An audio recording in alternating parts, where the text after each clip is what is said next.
Hey everybody, my name is Cortesia. I am so happy to do this opportunity with the Blaze conference.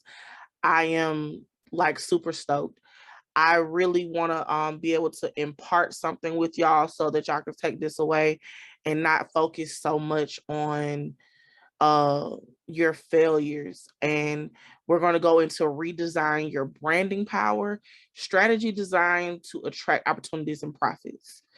All right. So when I first started off doing design work, I literally was, I didn't know it was design. I didn't know it was something I was supposed to do. I had no clue on what this could actually do, right? But when I first started, I was just like, okay, I started. I would quit. I would start, I would quit. I would get down on myself. I would wonder like why nobody's supporting me. And like last year was the most depressive moment in my life because I was crying to God and I was like, God, why would you give me all of this creativity? Why would you make me talented? Why would you, and this sounds like first world problems, right? Why would you give me all of this and I can't do anything with it? I can't make any money. I'm in a job getting cursed out and I couldn't figure out how to make the system work. And then I got COVID.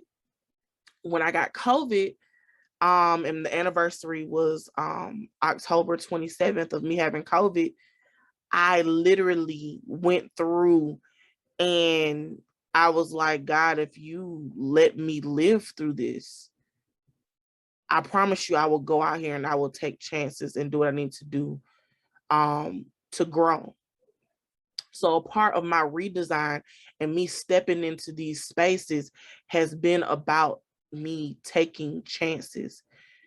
And literally, I joined Clubhouse. And when I joined Clubhouse on December the 23rd, I was literally just like, okay, I have no clue what I'm doing. I don't understand, but I was willing to do some OJT, some on the job training, because I know number one, I got mouths to feed. I know where I want to be. And I know this about myself, right? Everybody kept saying the same thing. I'm powerful. I'm good. I know what I'm talking about. Do this. They kept telling me over and over again, you're good, you're good. But a part of my redesign is that I had to believe those things within myself. It's a constant thing all the time. And for tons of women, we are so powerful. We are so amazing. There are people all the time that look at us for information. Our bosses on our job come to us with stuff. Our kids are always looking for us. Everybody's always looking for us. But we tend not to bet on ourselves and understand how amazing and worthy we are. So a part of my redesign has been I have had to understand how amazing I am. I have had to understand that these things about me, I'm good, and build my confidence. This is an everyday thing. Everyday thing. A lot of people like to be like, oh, I'm confident. I'm good at what I do.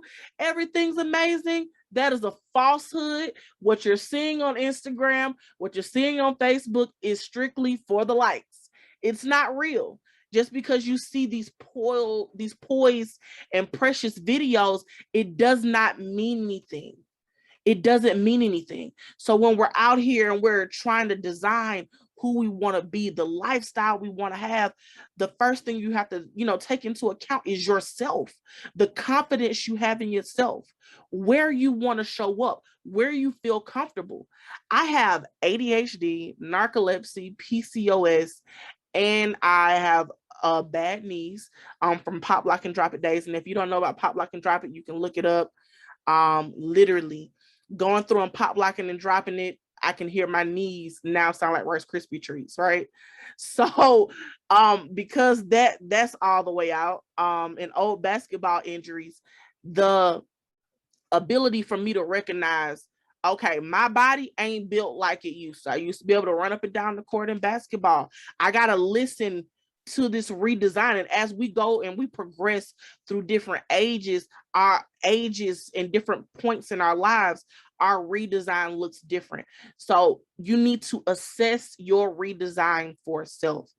You need to assess, what do I want to do? How do I want to do it? What am I good at? What am I great at? What can I delegate? How can I show up the most powerful?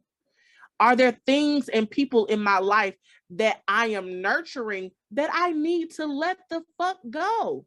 I know it might sound terrible, but I have had to understand that some people I just have to let go.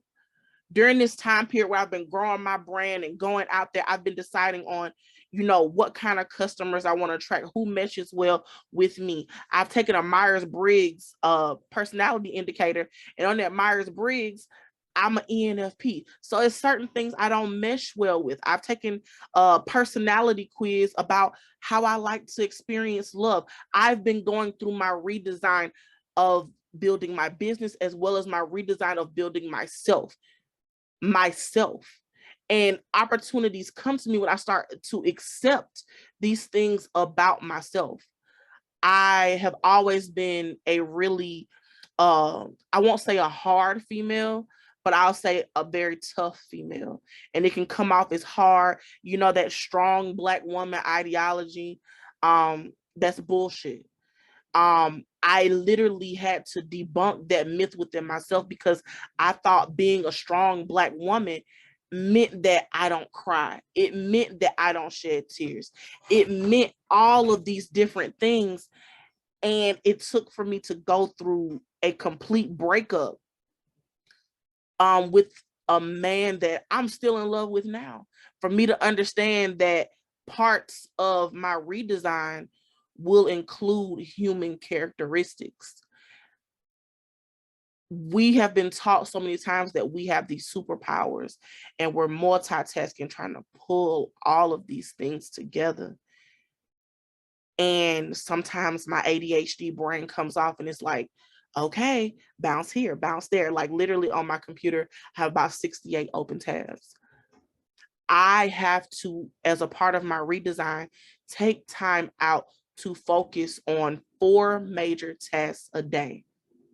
Because if I don't, I won't get anything done. But along with my redesign, it comes with self-actualization, where I have to actually recognize within myself, like, this is really going on. I got to hear my gaslights. I got to hear certain stuff. I don't know if anybody in the audience has ever tried any let me tell you the story. Okay, so one time I had a friend. My friend was like, "Okay, yeah, I've smoked weed in the past. I thought it was fine." I was like, "Okay, I can smoke." Then she gave me some THC and CBD candy. When I mixed those two together, I became paranoid. I felt like I couldn't breathe. And I was trying to align myself with everybody else and what they were doing. They were riding the wave. They were having ultimate fun. In the Huxtables, when she was like big fun, everybody else was having big fun. I was losing my mind. I literally sat there and I was like, okay, I had to take a melatonin to make myself go to sleep, because every time I closed my eyes, I kept seeing the strangest things. So a part of me realizing who I am, I literally had to say no to some things. I had to try some things to figure out they weren't for me. So as we're going through this, you're going to try things. It doesn't mean that you failed at them. It means that they weren't for you, and you were intended to collect data from those things to build your self-worth, to build your knowledge of yourself, to build how you feel about you at the end of the day. I don't look at my breakup with my best friend as a complete disaster. I learned so much about myself. I learned what I want from somebody in my life. I learned how I want somebody to support me, how I want them to love me, how I want them to care for me. I learned me. So it might seem a little selfish, but it adds to my power. And it's okay to be selfish as you're going through this discovery period. So as you're going through this discovery period, just go ahead, go through your discovery, pull everything together. Then I had to go through points where I had to understand rest. While I'm redesigning my branding power, when I first got on Clubhouse and when I was going through and designing people's stuff, I had no organization, no office hours, no physical understanding of what was what. I was just like, hey, I'm here. I clock in at 5 o'clock in the morning. I don't leave until 5 o'clock the next morning. I had to make sure that I get my rest. And not just for me. And that rest may look different for everybody, but my rest included making time for my children. The reason why I even started doing entrepreneurship is because every single time I had a holiday come up, my kid's birthday come up, I had to ask permission to take off to celebrate my kid's birthday. And I had to wait for somebody to tell me if I could be a part of those moments or end up missing money because of that. So a part of my rest, a part of everything that I'm going through, a part of, me deciding, okay, go to sleep or take some time out to meditate. Rest does not always mean sleep.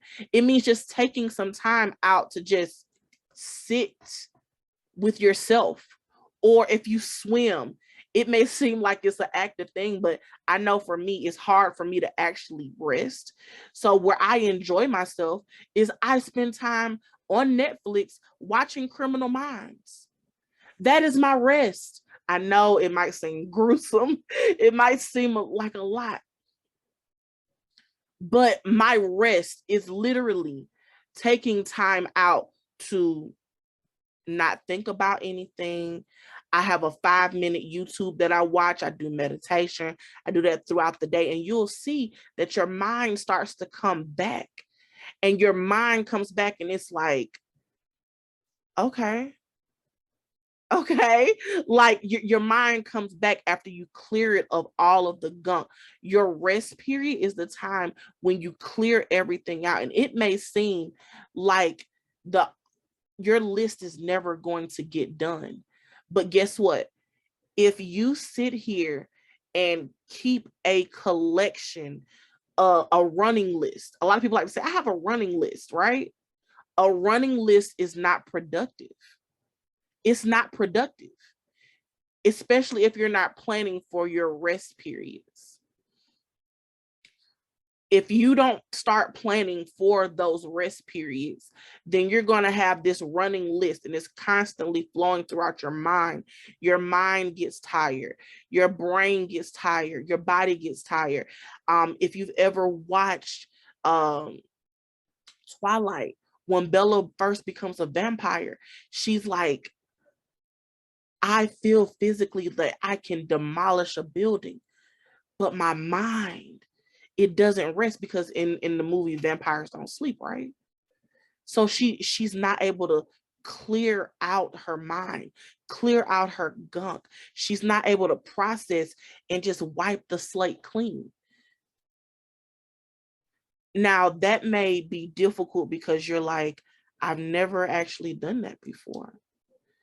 But once you go through the first part of, determining who you are and determining what's for you, and you get to the point where you're resting in that, then you can move on and you can start evaluating. Now, evaluation literally takes you to the point where you are sitting here and you are able to document. For example, I'm currently coming up with a fee sheet. And my fee sheet, I'm writing down everything and what I charge, right? Then I'm going back through my Square processor. Have I actually used that service this year? Has it been beneficial? I do evaluations on my business. I have to evaluate my personal self. I have to evaluate my friends. I have to evaluate my kids.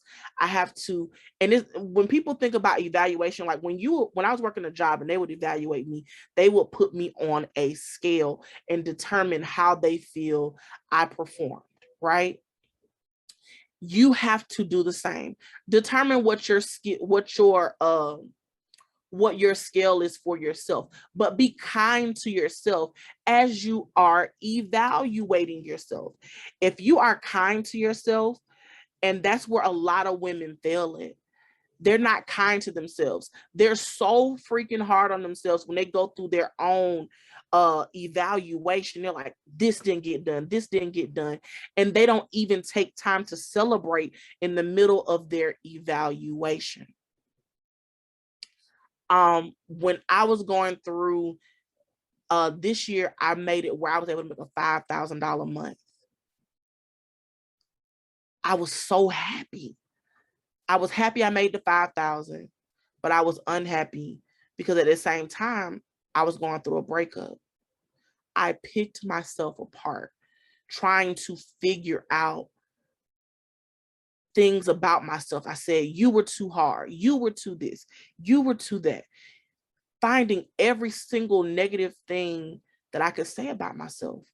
But when I sat down and I spoke, and one of my coaches got on stage and she was like, listen, be kind to yourself.